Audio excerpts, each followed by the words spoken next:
जय हिंद मित्रांनो, स्वप्न खाकीचं या यूट्यूब चॅनलमध्ये आपल्या सर्वांचं स्वागत आहे। तर आज आपण पोलीस भरतीला गेल्यानंतर नेमके ग्राउंड कशा असतात, ग्राउंड कशी घेतली जाते।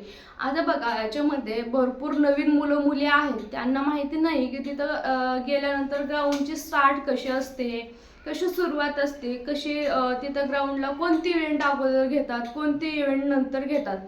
तर बघा, तुम्ही ज्यावेळेस ग्राउंडला जाचाल त्यावेळेस तुम्हाला नेमकं सोबत कोणत्या वस्तू घेऊन जायच्या आहेत आणि तिथं गेल्यानंतर कोणत्या चुका टाळायच्या आहेत या सगळ्याबद्दल तुम्हाला मार्गदर्शन आपल्या या व्हिडिओमध्ये भेटेल। तर व्हिडिओ शेवटपर्यंत बघा। तर बघा मित्रांनो, तुम्हाला ज्यावेळेस तुम्ही तिथे ग्राउंडला जाचाल तर तुम्हाला ग्राउंडला गेल्यानंतर तुम्हाला लाईनमध्ये उभं राहावं लागतं आणि लाईनमध्ये उभं राहिल्यानंतर तुमचे डॉक्युमेंट वगैरे चेकिंग करतील। आता काही ठिकाणी फक्त तुमचं ॲप्लिकेशन अर्ज, आधार कार्ड आणि हॉल तिकीट एवढंच पाहिलं जातं, पण काही ठिकाणी तुमचे संपूर्ण डॉक्युमेंटसुद्धा पाहिले जातात। त्यासाठी तुम्हाला जाते वेळेस संपूर्ण डॉक्युमेंट सोबत घेऊन जायचं आहे। ओरिजिनल आणि झेरॉक्स सुद्धा सोबत न्यायचे आहेत आणि तुमचा फोटो। आता फोटो तुम्हाला एक्स्ट्रा सोबत ठेवा, जेणेकरून तुम्हाला तिथं फोटोची काही प्रॉब्लेम येणार नाही। यानंतर बघा, तुम्ही तिथं ग्राउंडला गेल्यानंतर तुम्हाला लाईनला उभं करतील। लाईनला उभं केल्यानंतर तुमचे डॉक्युमेंट पाहिल्यावर तुम्हाला आतमध्ये सोडलं जातं। मग एकाकडे तुमचे जे बॅच असते, कुठं 25ची असते, कुठं 30ची असते, 32ची असते। आता त्यांनी जेवढी ठरवतील त्याप्रमाणे तुमची एक बॅच बनवली जाते। प्रत्येकाला एक इंचार्ज दिला जातो आणि त्याप्रमाणे तुमची जे ग्राउंडची प्रोसेस पुढे चालू होते। आता बघा, काही ठिकाणी ग्राउंड जे आहे तर त्यांच्या इंचार्जवरती असतं की तुम्हाला जे इव्हेंट अगोदर हवे आहेत ते विचारू शकतो आपण त्यांना की आम्ही समजा तुम्हाला अगोदर 1600 पळायचं असेल किंवा मुलींना 800 असेल तर तुम्ही रिक्वेस्ट करू शकता की आम्हाला अगोदर 800 घ्या, नंतर 100 घ्या किंवा नंतर गोळा घ्या।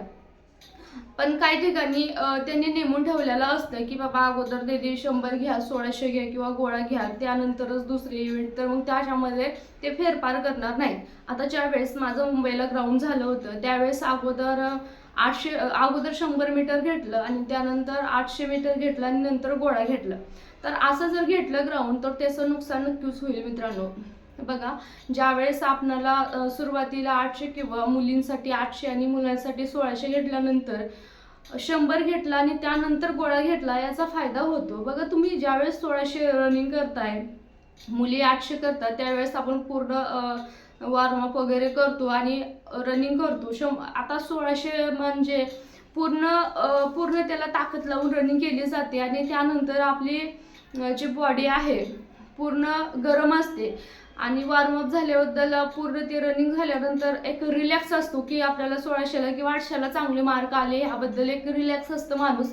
आणि त्यानंतर बघा, 100 मीटरची जे रनिंग आहे आणि शेवटी फक्त 100 मीटरच असतं, आपण त्याला कितीही खेचू शकतो। आणि त्यानंतर जेव्हा आपलं वॉर्मअप झालेलं असतं आणि जे बॉडी असते गरम असते, 1600 पळाल्यामुळे बॉडी गरम असते, तर आपण 100 हे चांगलं पळू शकतो आणि आपले पाय सुद्धा लॉक होणार नाहीत। पण जर अगोदर 100 घेतलं तर तुम्हाला 100 घेतल्याबरोबर तुमची बॉडी एवढी काही गरम राहणार नाही। तर त्याच्यामुळे कितीही जर वॉर्मअप तिथं केला 5-10 मिनिटाचा, त्याच्यामध्ये एवढं काही तुम्हाला चांगले मार्क पडणार नाही 100ला। 100 पळाल्यानंतर पूर्ण पाय लॉक होऊन जातील आणि तुम्हाला 1600ला सुद्धा टायमिंग चांगला येणार नाही।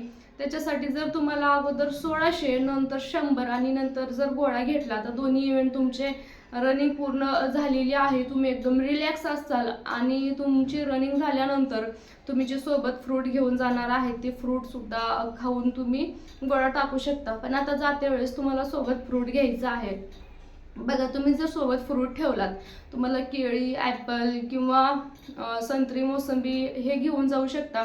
आता तुम्हाला संत्रीपेक्षा मोसंबी सोबत ठेवा, त्याची एक फोड जेव्हा तुम्ही लाईनमध्ये राहता त्यावेळेस खाऊ शकता, जेणेकरून तुम्हाला अशक्तपणा जाणवणार नाही। आणि ग्लुकोन डी घ्या सोबत। ग्लुकोन डीमध्ये पाण्यामध्ये टाकून तुम्ही फक्त एक घोट पाणी पिऊ शकता, जेणेकरून तुमची जीभ वाळायला नाही पाहिजे आणि तुम्हाला आतून एक जे तुम्हाला तहान लागते की तहान लागल्या कोणी जास्त पाणी पितं, ते जर जास्त पाणी पिल्यावर तुम्हाला रनिंगच्या वेळेस प्रॉब्लेम होऊ शकते. म्हणून तुम्हाला थोडं पाणी प्यायचं आहे. तुम्हाला त्याच्यामध्ये अशक्तपणा सुद्धा जाणवणार नाही आणि रनिंगला तुम्हाला एनर्जी राहू शकते.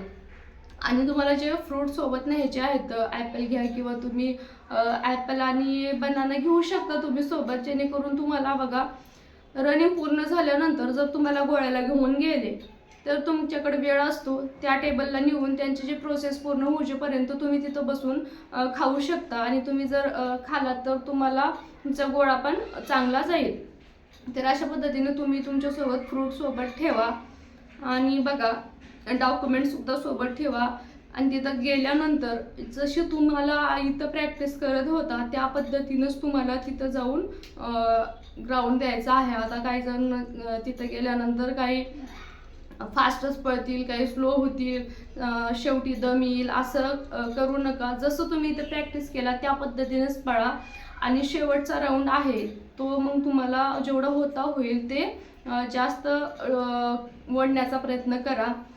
तर बघा त्यानंतर तुम्हाला ज्यावेळेस तुम्ही भरतीला जाल त्यावेळेस तुम्हाला आधीच ठरवायचं आहे. आता तुमच्याकडं 8 दिवस आहेत, त्या 8 दिवसामध्ये तुम्हाला ज्यावेळेस रनिंग करताय तर तुम्हाला शूज घालून रनिंग करायची आहे का विदाऊट शूज घालून करायची आहे, हे आताच तुम्ही ठरवा. आता काही जणांना वाटतं की तिथं गेल्यानंतर विदाऊट शूज घालून जर आम्ही रनिंग केलं तर टायमिंग जास्त कमी लागू शकतो. असतं की एखादा 1-2 सेकंद कमी होतील तुमचे, आता प्रत्येकावर अवलंबून आहे. पण ज्या वेळेस तुम्ही डायरेक्टली तिथं जाऊन जर तुम्ही विदाऊट शूज पळाल तर तुम्हाला सवय नसल्या कारणानं प्रॉब्लेम होऊ शकते. आणि जर तुम्ही इथं विदाऊट शूजचं रनिंग केला आणि तिथं जाऊन म्हटलात की मी शूज घालून होतो तर त्या टायमिंगमध्ये कमी जास्त होऊ शकतं. तुम्हाला वाटतं की तिथं आता पुण्याला ज्यांनी फॉर्म भरले तिथं तर ग्राउंड चांगला आहे, आता तुम्हाला तिथली ग्राउंड बघून रनिंग करायचे. जर ग्राउंड खराब असेल, खाली जर खरटे वगैरे असतील, बारीक दगड वगैरे असतील तर तुम्हाला शूज घालून रनिंग करा. कारण 1-2 सेकंदासाठी तुमच्या पायाला काही टोचलं वगैरे तर मग तुमच्या रनिंगला प्रॉब्लेम होऊ शकते. आणि आता जर तुम्हाला सवय असेल विदाऊट शूजची तर मग तुम्ही तिथं व्यवस्थित करू शकता. तर बघा अशी होती माहिती. तुम्ही जाते वेळेस या सगळ्या गोष्टींची काळजी घ्या, डॉक्युमेंट वगैरे सगळं व्यवस्थित सोबत घ्या. आतापर्यंत तुम्ही जेवढी मेहनत केला मित्रांनो त्याचं जे आहे सगळं आता म्हणजे शेवटी तुम्हाला ते प्रूव्ह करून दाखवायचं आहे. जर ह्या छोट्या छोट्या गोष्टीची जर तुम्ही काळजी घेतलात तर नक्कीच तुम्हाला चांगले बी मार्क पडतील, काही प्रॉब्लेम येणार नाही. आणि आतापर्यंत तुम्ही चांगले ग्राउंड करून शेवटी तिथं काहीतरी वेगळंच केलात तर नक्कीच त्याच्यामध्ये प्रॉब्लेम होऊ शकतो.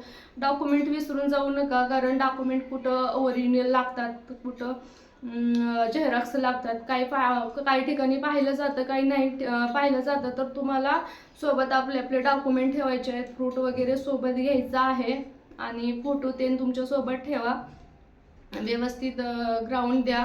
आणि आता जर 8 दिवस बाकी आहे त्याच्यामध्ये तुम्ही 1-2 दिवसाचा गॅप टाकून जर तुम्ही नारळ पाणी पिऊ शकत असाल तर चांगलं आहे, कारण तुम्हाला एनर्जी भेटेल त्याच्यामुळे. तर व्यवस्थित सगळेजण ग्राउंडची काळजी घ्या आणि स्वतःला सुद्धा वेळ द्या, कारण तुम्ही इंजुरी वगैरे काही व्हायची नाही, होऊ नये असं तुम्ही ग्राउंड सध्या करा. आणि बघा ज्यावेळेस तुम्ही ग्राउंडवर येताल तर तुम्हाला वाटत असेल की तुमची बॉडी पूर्ण थकलेली असेल तर थोडा तुम्ही रेस्टसुद्धा देऊ शकता. आता सध्या लेकीला थोडा तुम्ही वेळ कमी दिला तर चालतो, पण सध्या ग्राउंडकडे लक्ष द्या, स्वतःच्या शरीराकडे सुद्धा लक्ष द्या. व्यवस्थित सगळ्यांनी ग्राउंड करा. तर काळजी घ्या मित्रांनो, सर्वांना ऑल द बेस्ट. भेटूया नेक्स्ट व्हिडिओमध्ये.